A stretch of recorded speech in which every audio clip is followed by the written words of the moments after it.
Hi everyone, my name's Tony Barrett. I'm CEO of Flippa.com, the world's leading marketplace for websites, mobile apps and domain names. I'm really excited to be joined today by Joe Burrill. Joe is a professional website investor and portfolio owner, and he is also the only person who currently holds all three seller badges on Flippa.com. So very excited to have him today. Joe, welcome and thanks for joining us. Thank you so much. It's a pleasure to be here. Fantastic. I wonder, Joe, if we could start by getting from you a little bit of your background and in particular how you got started in websites. Yeah, sure. So it all started about 7 years ago when my older brother bought us, the family, a board game named Cashflow by Robert Kiyosaki. That basically taught me the basics of investing in just, everyday return on investment, that sort of thing. At the time, I was working full-time in my day job, earning a decent wage and just getting by. I was always fairly good at saving, and so I had about 10 grand saved up in my bank account, just sitting there not doing anything.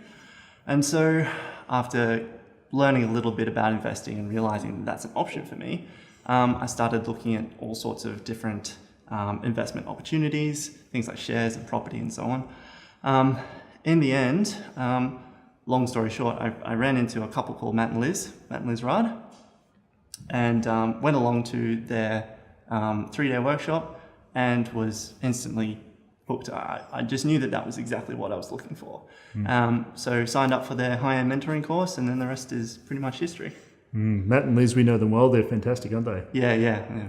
So what was it about websites in particular that attracted you as opposed to shares or property or other ways to invest your money? I have had a background in tech type stuff. Like I did a diploma in multimedia design. That's much more of a design stuff. And to be honest, I learned pretty much nothing, nothing usable anyway. I built a few sites in the past, although they were pretty terrible. I learned more with Matt and Liz than in my diploma or anywhere else. So that was sort of what it was that interested me. Obviously the return on investment seemed to be out of this world, and it was even better back then than it is now, which still is really good. So, I suppose that's why. Okay, so perhaps digging a little bit more to the way that you do operate your portfolio. So how many websites might you be owning and managing at any one time? It fluctuates a fair amount. I generally go through buying and selling phases. At any one time, it's pretty much between 5 and 15. I like to keep it at like 10 or less if I can, but I can manage up to 15. Okay. Out of those sites, I'm usually renovating or working on regularly about maybe 2 or 3 of them. The rest are just sort of sitting there, just being maintained. If you know what I mean. So I look at them maybe a few times a month, and that's about it. I usually don't have to do that much more with them. So is that a full-time job for you? Does it take 40 or 50 hours a week to manage those websites, or is it less than that? It usually takes me about maybe 10 to 20 hours actually maintaining those sites. And the rest of my time I spend looking for new sites to acquire, generally. And that actually takes up a good chunk of my time. Because it requires lots of research and stuff, which we'll get into probably later on. I think we will. Yeah.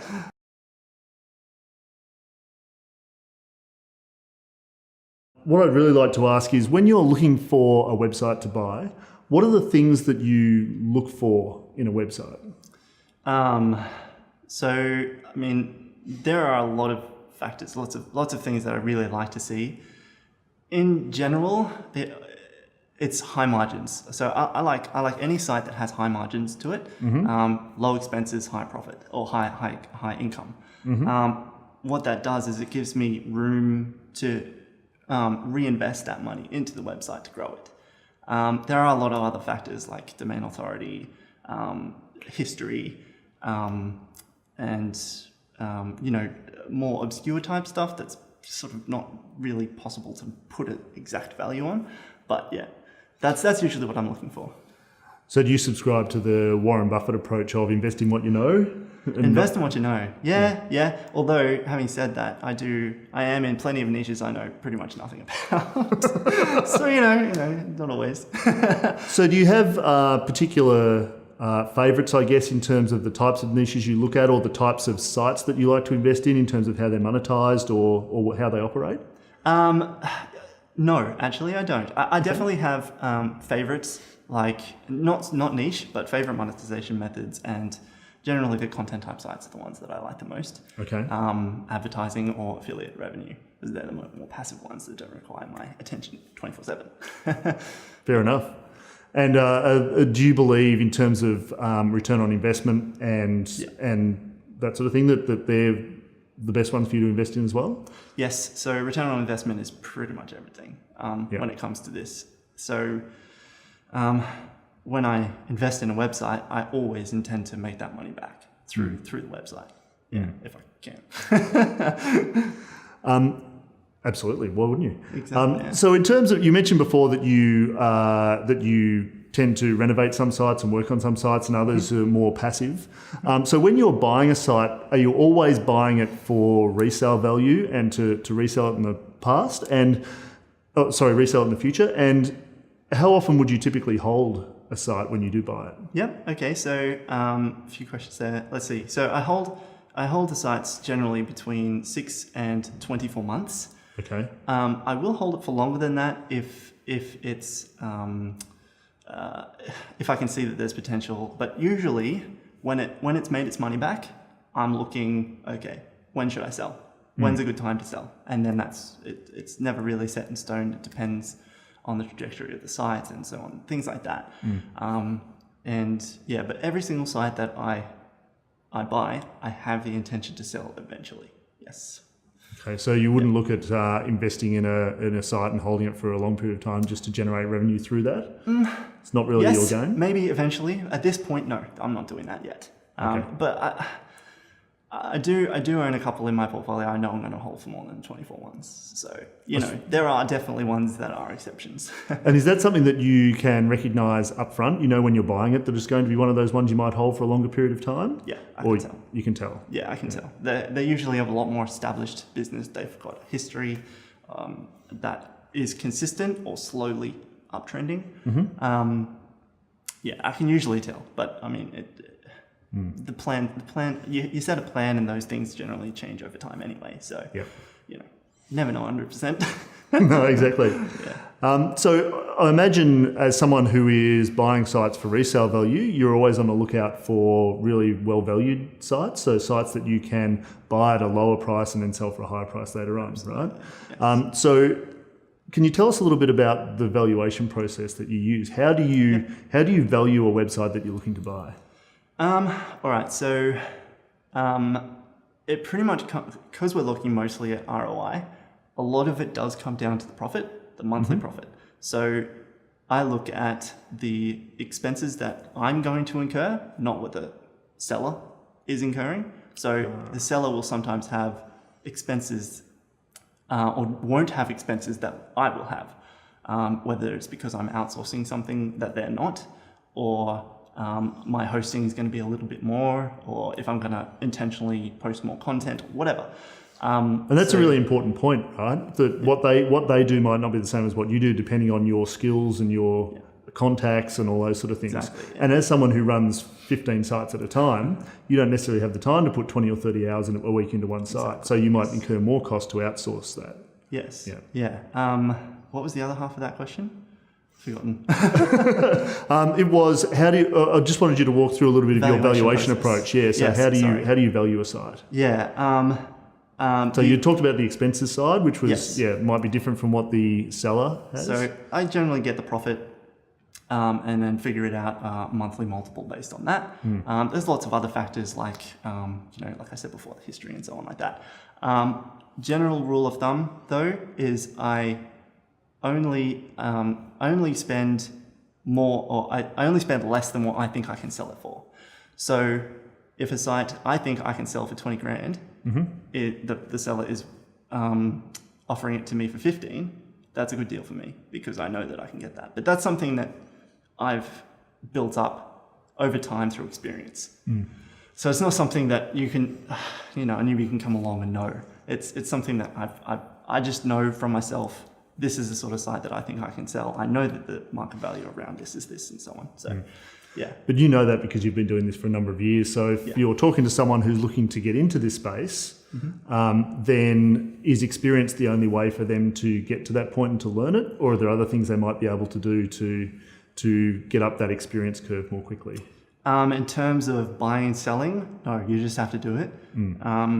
Because it's a different world. Like you can be an expert at building sites, but have no idea how to sell them. Okay. Or have no idea how to buy them. There is a lot of things that you don't really think about if you haven't done it for, at least a year, I would think. Which is why one of the biggest advice that I would give to anyone starting out is to start small, very small. So anything, never ever invest, for your first website, never invest more than what you are prepared to lose. So if you're happy to take that money and flush it down the toilet, that's a good site. You should get that one. Not that you want to do that. No. Obviously, your intention is to make money with it and eventually make your money back, of course. Yep. But when you're new at something, you make mistakes. And that's just a fact of life. So long as you're aware of that and you keep moving forward, that's fine. Okay. Yeah. So, Joe, I just want to close out a little bit more on the valuation. So you spoke a little bit before about how the expenses that a seller who's selling you a site might incur might not be the same as the expenses that you incur when you take over the site. Does that apply to revenue as well? No, it doesn't. The reason being because it takes a fair amount of knowledge to know exactly how it's going to perform. I don't ever presume that it's going to make X amount once I bought it. I always take previous revenue as my base, because that's how much I know that it can make. Anything past that is a mystery, and I'm not going to take a bet on that. I'm always going to say, okay, this is how much it has made. This is proof. This is obvious. Even if I plan to make some changes in the future, I don't know what those changes, it could be worse for all I know. I don't know. And so that's part of the testing and measuring. And so if it comes down when I was expecting it to go up and I've paid as if I was expecting it to go up, I've made a bad investment. Does that make sense? It does. So you might look at a site and say, I think there's opportunity on the revenue side there, but you're not going to take that into account in your valuation and how much you're prepared to pay for it. Absolutely, exactly. Because you just never know. You just don't know. So if you're taking historical revenue and you're looking at the cost base and saying, what am I going to have to spend on this site? How do you then, at a high level, take that into account in your valuation? How do you then arrive at what you're willing to pay for that site? Okay, so when it comes to potential, like I said, I never buy based on potential, but it is a factor, and I'm very well aware of that. And so if I can see that the person has neglected the site, for example, for a long period of time, and they're not doing anything with it and it's still performing well, then I know that someone, if I was to jump in and start giving it some love, it will no doubt go up. So, scenarios like that, it will bump up my multiple a little bit. But a little bit. It's conservative for sure, because like I said, I don't know what's going to happen. So in terms of multiples, you put a multiple on the profit that a site makes. Yes. So what are the sort of range of multiples that most websites would go for? And can you talk a little bit about a couple of the things that might impact on that multiple? Okay. So generally speaking, I cap my multiples at 15 times. That's monthly profit. Monthly profit. So if a site's making 1,000 a month, that would be a max of 15. I have broken that rule a couple of times. If it's a site that I can see has got some seriously good history, it's got clear potential, things that it's under-monetized. There are a few sites that get sold that are clearly under-monetized. Like you can see that there are obvious ways that you can just literally make a couple of tweaks and it goes up like that. Those generally are fairly obvious. Like say, for example, if they're monetizing with AdSense, they have one AdSense block on each page. Like obviously if you put 2 even, then it's going to increase the revenue. So stuff like that, that does impact my valuation. So, but I mean, I've bought sites for as low as 8 times just recently as well. So it depends a lot on the site. So there's still a lot of bargains out there. There are bargains out there, yes, if you're looking, for sure. Yeah. All right, we might come back to that a little bit later.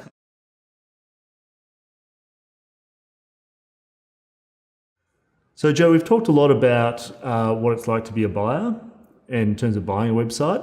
I'm interested also in what it's like to be a seller.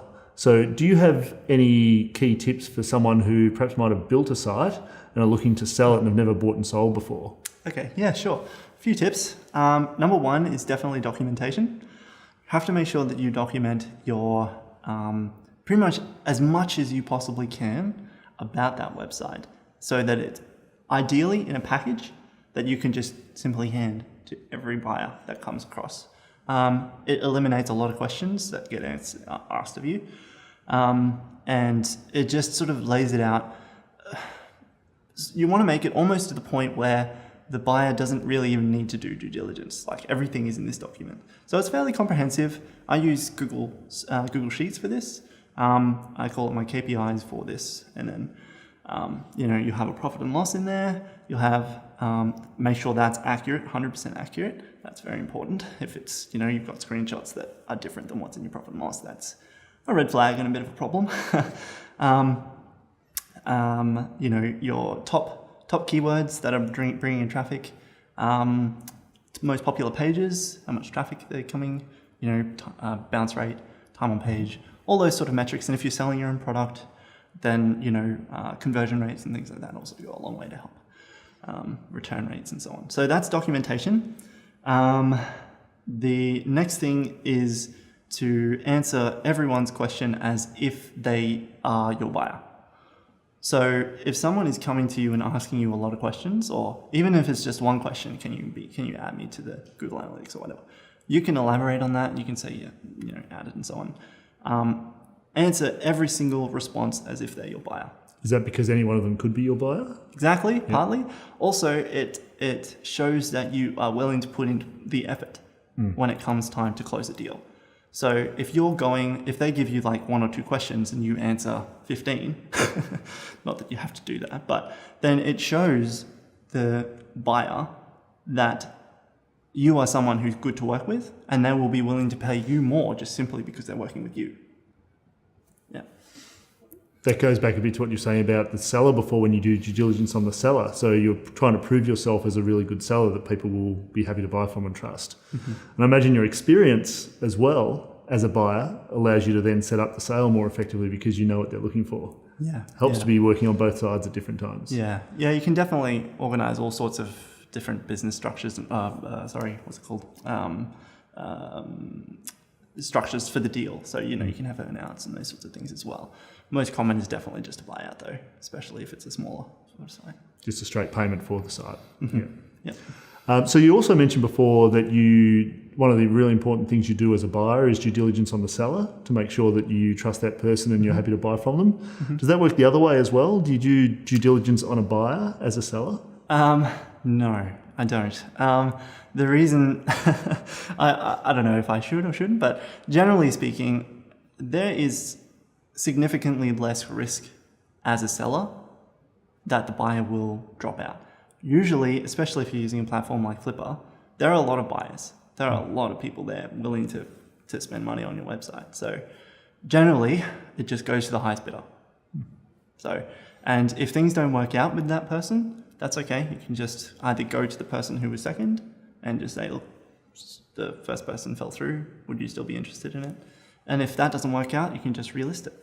It's not that much of a problem. And does that change at all if there is an earnout involved? So you said most are straight purchases, but if there is an earnout involved, then you'd want to know more about the buyer in that case? Absolutely. It's definitely more risky when there's an earnout and it's not just a straight transfer. I don't do that very often when I'm on the seller side.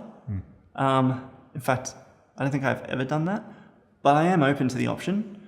But you have done it on the buyer side? Oh, actually, no. Yes, I have. No, I've done it on the seller side, not on a buyer side. Anyway, so, pretty much any site, usually those sort of earnout ones are with bigger sites and require a little bit more of back and forth. Getting to know them is a big point then. But I don't go looking into their LinkedIn profiles and all those sorts of things. I don't usually bother with that Because there's usually so many as well. There are a lot of buyers on there. So I'm getting messaged on an average listing by up to 50 different people. So I'm not going to look into every single one of them. And I don't know who's going to end up being one of the highest bidders anyway. So I just let it play out. We do find from some of our sellers on the Flippa marketplace that they are interested in doing due diligence on buyers from time to time, but it is usually, as you say, the higher quality, or I shouldn't say higher quality, higher value websites. And it's also usually where the seller has built the website themselves and they feel like it's their baby that they're passing over to the next person. So they have a high level of interest in who actually takes that over and what they do with it. Whereas I think in your situation where you're buying with an intent to sell, then it's probably less important. So that makes sense. Yes, exactly. Yeah. So I'm a little bit more objective, but I see that all the time as well with people who are, they've built this amazing thing around usually themselves, and it's hard for them to let it go. And you definitely, as a buyer, those are the ones that you definitely want to make sure that you develop some trust and that you care about the business as much, or at least close to as much as they do. Yeah. One question that I'm interested in relation to that too is, do you have people that you've bought from or sold to multiple times, like people that you come back to? Yes, actually I do. I've had a couple of repeat buys, and sellers in particular. I go back to sellers quite a bit and just say, hey, you've got any new sites available? Because it's someone you've already done the DD on and you trust them to an extent, and it went well last time? Exactly. Successful site sale went once, so stands to reason that another one would also work out fine. So it's definitely worth it to keep in contact with those people and reach out to them every now and then. Great.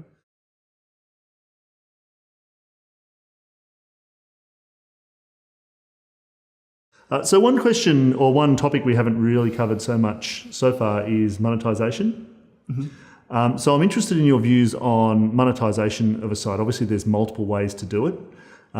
Do you have preferred or favourite ways you like to do it, both in terms of taking a site and trying to increase the revenue, and also in terms of what you're looking for in the way a site's monetised?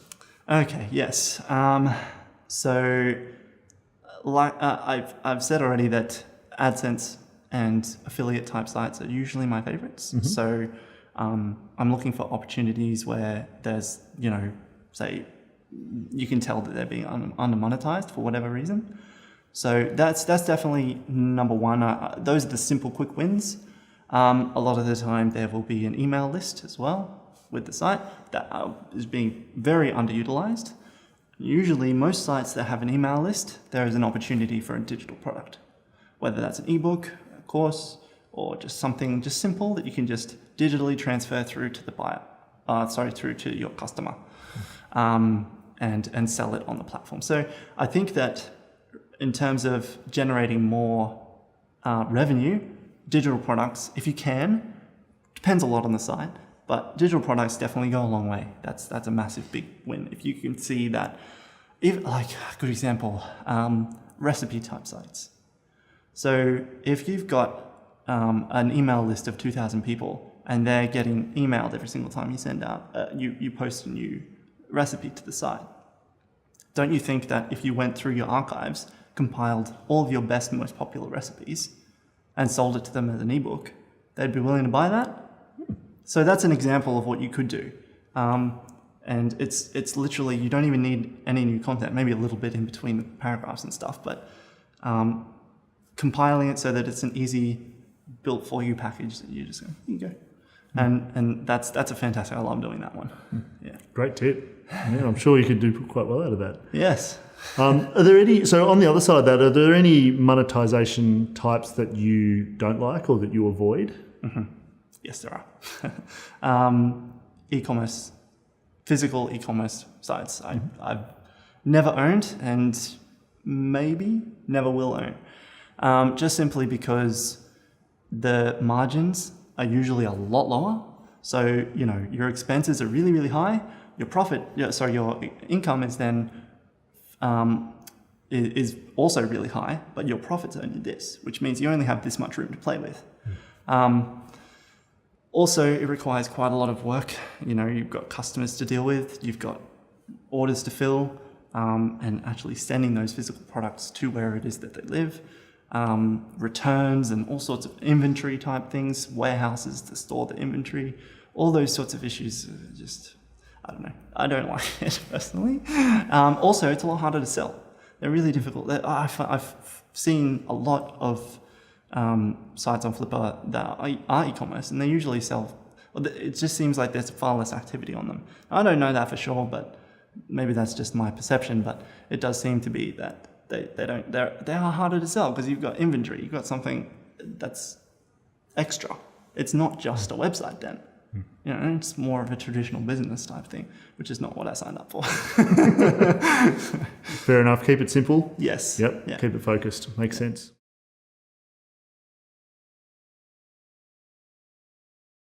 So as the only person who holds all three of our seller badges on Flippa, you've obviously spent quite a lot of time buying and selling on Flippa. Mm-hmm. Can you tell us a little bit about how you found Flippa in the first place and how you got started on the platform? Yeah, sure. It was through Matt and Liz. So they were the ones that enlightened me and showed me how to use and operate the website. It's changed a lot over time and stuff, but that's where it started. Mm. Yeah. And can you tell me a little bit about why you continue to use Flippa? What are the things about Flippa that you think make it easier for you to do what you do? Yeah. Number one, above probably anything else, is that I have full control over my listing. Mm-hmm. So I have the ability to pretty much put whatever I want in that listing description, and I can address every single issue that needs to be addressed in there. If you were to sell it through just a usual broker, they don't know your website or your business the way that you do. And so it makes them difficult to put together a document that explains that. With Flippa, you have full control over that. So you can attach documents, attach screenshots, attach anything that you need to help that buyer understand that business to 100%. The obvious ones are there's lots and lots of buyers on there, and there's lots and lots of websites that go up every day as well. So every time I go on there, I see new sites that I can potentially look into. So it's a bit of a no-brainer. And you're still finding plenty of good value deals as both a buyer and a seller? Yes. On Flippa? Absolutely, yeah. Great. The other question I wanted to ask you about Flippa was we do get new people who come onto the site who can be a bit nervous about the whole payment process, particularly people who've never bought and sold a website before. So they're worried about, I'm handing over my website or I'm handing over my money to someone who may be anywhere else in the world. Have you ever had any issues with money going missing or websites going missing or anything like that? I've never ever had any issues with that. Never. Okay. No. In fact, I don't think I've ever had a sale fall through due to any of those reasons before. So the reason for that, Flippa has just recently made it even easier with their escrow platform. Mm-hmm. So it used to be that you had to go outside of Flippa once you've finalized the deal inside Flippa. You go outside Flippa through escrow.com or PayPal or wire transfer, God forbid. Those would be the only ways that you would be able to close that deal and send that money to the seller or vice versa. Now Flippa has a Flippa escrow service where they hold the money for you. You transfer the assets, and it's then when you finish transferring the assets, they send the money, or the buyer tells Flippa, okay, I've received the assets. You can release the money through to the seller. It takes out all of the risk, pretty much, so long as you've put it clear in writing what you're actually getting. You shouldn't have any problems using that service at all.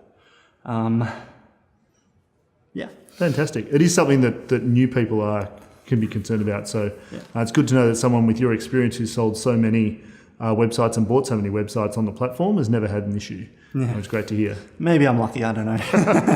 No, I think you're pretty typical. Okay, good.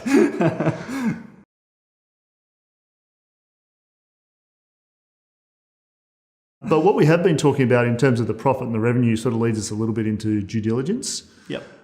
So I imagine that as a buyer, that the due diligence process is very, very important in terms of your process for buying a website. Absolutely. It's probably the most important part, and it baffles me how many people don't do it. Buy sites. It's like, you don't even know what you're buying. Anyway, so what are the most important things you look for when you're doing your due diligence? What are the 2 or 3 key things that matter most to you? Yeah, okay. So I think it's worth noting that it usually takes me between 5 and 6 hours to do full due diligence on one website. Okay. So it's a significant time, and obviously I'm not going to cover every single step of that. A lot of it has been built up over time, and I had to do it and so on. So, but some of the key things are traffic. So you want to look at where the traffic is coming on the website, where is it coming from, what they're doing, how long they're spending on your website, and all those sort of metrics. Sort of along with that, if it's getting traffic through Google or organic search, you're looking at SEO factors like backlinks, where are the backlinks coming from, and those sort of factors as well. Next thing is obviously the profit. So you want to verify every single cent of profit through screenshots, screen shares, and those sorts of things.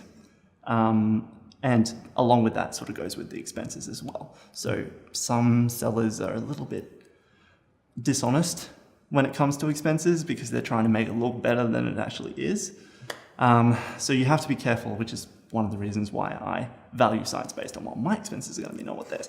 So, and the next thing is the seller. So the traffic, profit, seller. So the seller generally is covered by just having an interview with them, just talking to them over Skype or whatever. So you want to buy from someone who you trust, or someone who is trustworthy generally? Is that what you're looking for when you're talking to the seller? So I've walked away of plenty of deals because I just get a bad vibe from the seller. Wow. Okay. Plenty. It happens a lot actually because it happened literally just a few months ago. And if you can't trust the person, you don't know what's going to happen. It's a big risk because you're dealing with people. There's another person on the other side of that computer that's, anyway, so yeah, it's definitely a massive factor. Yeah. And just to dig into the other ones a little bit more, so in terms of traffic, you spoke about how much traffic there is and where it comes from. I imagine that not all traffic is created equal in terms of valuation. No, definitely isn't. So organic versus paid is an obvious one. Yeah. So organic traffic would be more valuable than paid traffic. Absolutely. Yeah. Especially but there's some more nuances in there as well, I imagine. Yeah. Like I said, the main metrics is like bounce rate, time on page, or time on site in general. Page speed is actually another one that's become a big thing recently. If it's a slow website, in some ways this is an opportunity if it's ranking fairly well and it's slow. But yeah, traffic from another big thing that sort of started happening or has been happening for a while is Facebook traffic, which can generate a lot of traffic to your website, and Pinterest and those sorts of things. So each one is they have a certain attention span, so to speak. The users have an attention span, and that's usually reflected in your bounce rate, in your time on page, and those sorts of things. And in terms of profit, obviously verification of revenue and expenses and those sort of things, I imagine there's a few difficulties and pitfalls in that. You're relying on the seller to provide all that information to you through screenshots or walkthroughs or whatever. Yes. I know on Flippa we do have issues sometimes with people who own multiple sites who aren't very good at actually separating the profit or the revenue or the cost between their sites. So it's hard to tell whether it applies to this site or another site, right? You have that problem all the time? Yes. Disorganized sellers is a very common thing, unfortunately, and it's just something you have to deal with. That's why having a screen share, actually talking with them on Skype, helps a lot. There are some sites out there that literally have 10 or 15 different sources of income, and verifying that, that's going to take a long time. But you got to do it, figure out where all that money's coming from and what can be improved and so on. So I'm sure as a seller you organise your profit and oh gosh. Yeah, every single one of my sites I do a KPI spreadsheet that I compile. It has all sorts of information, not just profit and not just income and expenses. It has main keywords, popular landing pages, all those sorts of things in there too. So and I give access to every buyer to that. Fantastic. Love to buy a site from you in that case. Yeah, you're welcome. Anytime. So just to round out the due diligence a little bit, do you have any sort of key tips for people who are looking to do due diligence on a new site? Anything that you'd recommend for them to watch out for? To watch out for? Other than what we've already covered? Let's see. Well, there are a lot of red flags that come up for me. Sort of nitty-gritty stuff like backlinks and things like that. It's a bit difficult to sort of say this is a good backlink profile, this is a bad backlink profile.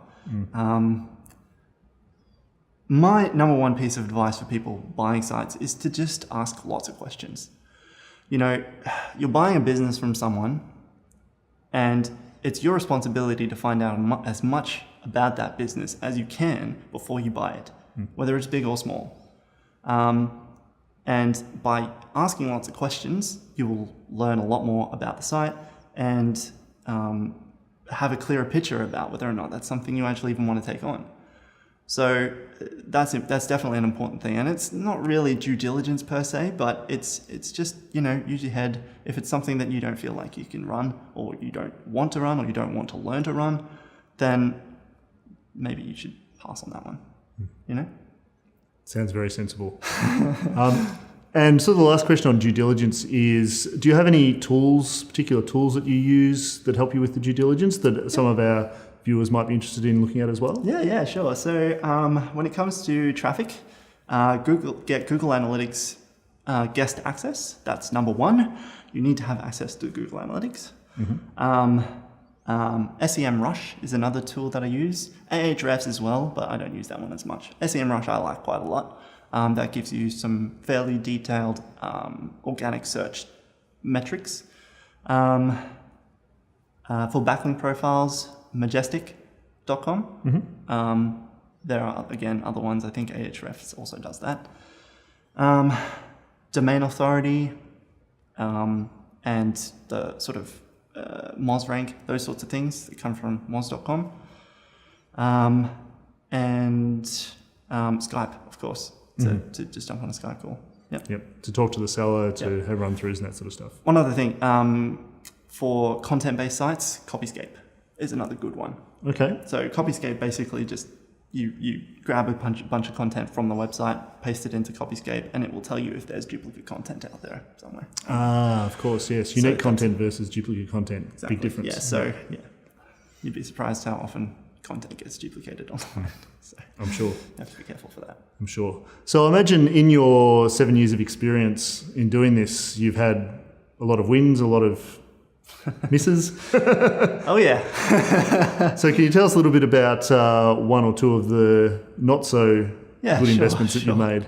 Well, the very first site that I ever bought was, I bought it for $700 US. And it was a significant chunk of money for me back then. And the site was called blacklacedresses.org. And basically, I owned it for about maybe 3 months. And then it got hit by a Google update, the exact match domain update, so it was ranking quite well for the keyword black lace dresses and black lace dress. And then that update rolled out and the traffic just went, I tried to fix it. Being my first investment, I'm like, I got to try and fix it. So I tried to fix it and it went up for a little bit. I made it better, but it wasn't anywhere near what it was when I bought it. So in the end, I just let that one go. So yeah, I mean, it definitely happens. And there was one other one. I used to be in the desktop wallpaper niche. I'm not anymore. After what happened with this one, I bought it. It would have been easily 3 or 4 years ago now, for sure. And this site had literally tens of thousands of images on the site, none of which they owned copyright to. And of course, I didn't know much about copyright back then. And one of the photos on the website was done by a photographer. And they contacted me and said, you're not supposed to display that. And they essentially threatened to sue me. They sent me letters and stuff like this. And I'm like, okay, what do I do? In the end, I ended up losing $1,000. I had to pay them a bit over $1,000 US to them just to make them go away. And yeah, that was the end of that niche. Not to say that you can't do it. Like, there are plenty of wallpaper sites out there that are doing it properly, but it's definitely a bit of a risky niche for sure. So with the benefit of experience now with those two sites in particular, is there anything you do differently that would you be able to protect yourself better now, or would you just avoid them? Well, I definitely know a lot more now than what I did back then. That is for sure. So I wouldn't probably invest in those websites now. Like I said, I'm not even in the wallpaper niche anymore. So, you know, usually you can tell, generally, if the site has got good content, you know, you can see that it's been built, it's a proper business. You can tell that it's you know, got some authority, and you can tell just by looking at it that it looks real.